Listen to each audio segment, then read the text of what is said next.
Hello everyone. अभी classes में आपका स्वागत है और आज मैं कक्षा 10वीं के बच्चों के लिए चैप्टर 8 का 8.2 का थर्ड नंबर क्वेश्चन आज बताएंगे। इसके पहले मैं ऑलरेडी 2 बता चुका हूं और 10th का नंबर डे क्लास हो चुका है। ये 10वां डे क्लास है, 10वां दिन हम लोग का क्लास चल रहा है। तो पिछला वीडियो नहीं देखे तो उसको देख सकते हैं और वीडियो अच्छा लगेगा तो प्लीज़ लाइक और शेयर और चैनल पर न्यू आए होंगे तो चैनल को सब्सक्राइब भी कर लीजिएगा। अब यहाँ पे देखिए हमारे पास दिया है यदि 10a + b √3 और 10a - b 1/√3 और इधर क्या दिया है इसको इग्नोर कर दिए। मतलब कि सिर्फ हमको a और b निकालना है। कैसे निकालेंगे? यहाँ पे देखिए हम लोग को दिया है 10a + b = कितना दिया है? √3। क्लियर है? अब आपको पता होना चाहिए कि 10 यहाँ पे देखिए 10 है तो ये 10 कितने का वैल्यू √3 होता है, बस इतना ही आपको लगाना है दिमाग। तो 10a + b 1060 का वैल्यू कितना आता है? √3। क्लियर है? अब ये 10 और ये 10 आपको कट नहीं करना, लेकिन ऐसे ही होगा। ठीक है, इसको सिर्फ हटा के लिख देना, सिर्फ a + b = कितना? 60 डिग्री। ये इक्वेशन क्या हो गया? 1। अब a - b 1/√3 दिया है तो यहाँ पे तथा 10a - b = 1/, कितना दिया है? √3। अब यहाँ पे देखिए 10a - b, अब यहाँ पे भी सोचना है 10 कितना का वैल्यू 1/√3 होता है? 10 30 का। ये 10 और ये 10 कैंसिल, तो क्या हो गया? a - b = कितना हो गया? 30। इक्वेशन कितना हो गया? 2। अब समीकरण 1 और 2 को क्या करते हैं? जोड़ देते हैं। समीकरण 1 + 2 करने पर समीकरण 1 हमारा क्या है? यहाँ पे देख सकते हैं a + b = 60 और यहाँ पे क्या दिया? a - b = 30। a - b = 30। अब देखिए प्लस माइनस खत्म, a और a कितना हो गया? 2a। 60 और 30 कितना हो गया? 90। अब सिर्फ हमको a निकालना है तो a बराबर क्या होगा? 90/2। कट गया तो कितना हो गया? 45। a हमारा क्या हो गया? 45। अब ये a का मान समीकरण 1 में रख देते हैं। ठीक है, तो यहाँ लिखिएगा a का मान समीकरण 1 में रखने पर, तो हमने क्या बताया था? a + b = 60 था। a का वैल्यू हम लोग 45 रखें तो b = कितना हो गया? 60। तो सिर्फ हम लोग को निकालना है b का वैल्यू, तो 60 प्लस ये क्या होगा? -45। तो b बराबर हमारा क्या होगा? 50। ये आंसर हो गया। एक यहाँ पे b निकल गया और यहाँ पे a निकल गया। क्लियर है? अब आते हैं हम लोग 4th नंबर क्वेश्चन। अब यहाँ देखिए 4th नंबर क्वेश्चन क्या कह रहा है कि बताइए कि निम्नलिखित में कौन सत्य है और असत्य कारण के साथ अपने उत्तर का पुष्टि कीजिए। देखिए पहला नंबर हम लोग को क्या बोला? साइन a + b बराबर क्या होना चाहिए? Sine a sine b। ये बराबर है या नहीं? अब इनको अगर मैं इनको औचित्य बोलूँगा तो इसका रीज़न भी देना होगा। देखिए क्यों। मान लीजिए कि a बराबर हम लोग 45 डिग्री, ठीक है, ए को हम लोग क्या कर सकते हैं? 45 और b को कुछ मान लेते हैं, या तो सिंपल सा यहाँ पे b को भी मान लेते हैं 45। ठीक है, a 45 है, b भी 45 है। अब यहाँ पे वैल्यू पुट करते हैं। साइन 45 प्लस यहाँ पे क्या होगा? 45। यहाँ पे साइन a का वैल्यू 45, साइन b का वैल्यू 45। क्लियर है? अब देखिए 45 और 45 कितना हो गया? 90।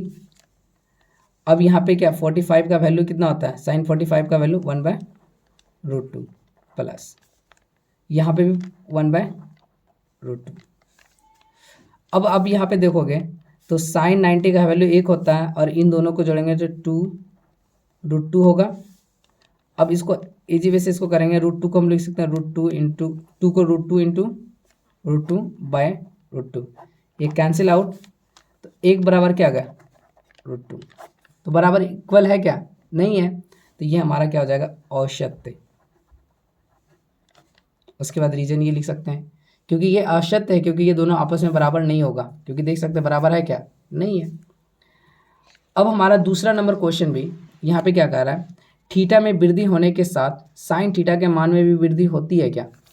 अब मैं अगर आपको दिखाऊं साइन थीटा में वृद्धि के होने के साथ, दूसरा नंबर क्वेश्चन, अब साइन थीटा है, इसमें वृद्धि करते हैं, हाँ एक बार लेते हैं साइन 0 डिग्री, तो 0, साइन लेते हैं 30 डिग्री, 1/2, फिर लेते हैं साइन 45 डिग्री, 1/√2, फिर लेते हैं साइन 60 डिग्री, √3/2, फिर लेते हैं साइन 90 डिग्री, कितना हो रहा है 1।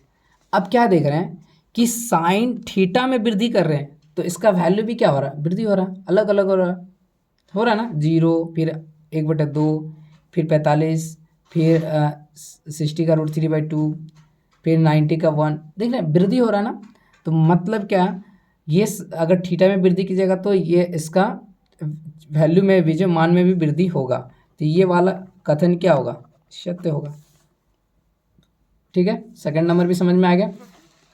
अब बोला तीसरा नंबर, थीटा में वृद्धि होने के साथ कॉस थीटा के मान में वृद्धि होता है क्या। अब देखो तीसरा नंबर क्या, कॉस थीटा, अब थीटा में वृद्धि करो कॉस में, ठीक है, कॉस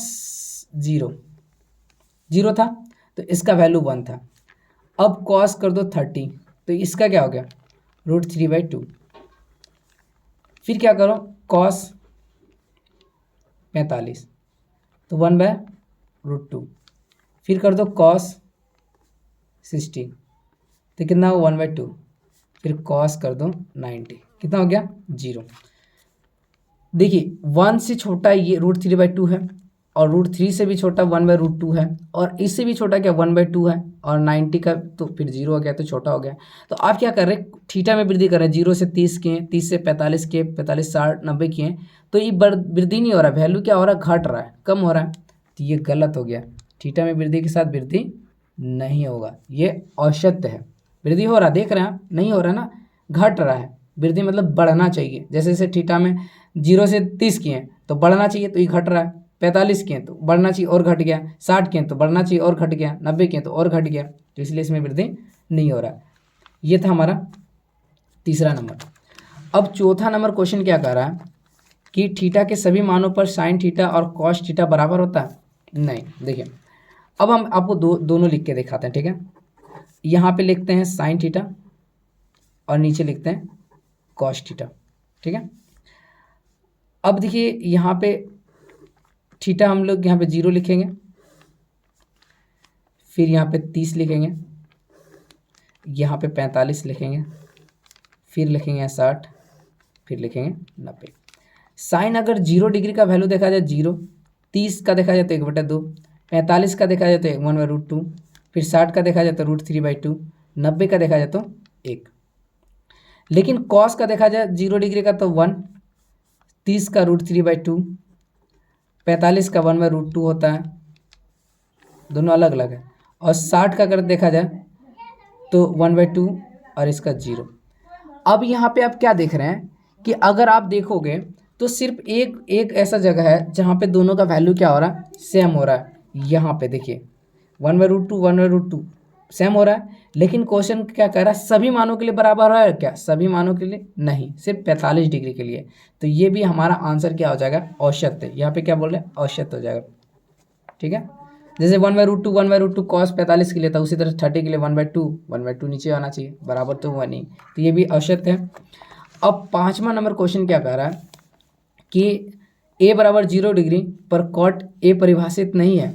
अब देखिए a बराबर 0 डिग्री पर परिभाषित है क्या नहीं, पाँचवा नंबर है कॉट a, तो a का वैल्यू कितना बोल रहा है 0 रखने पर।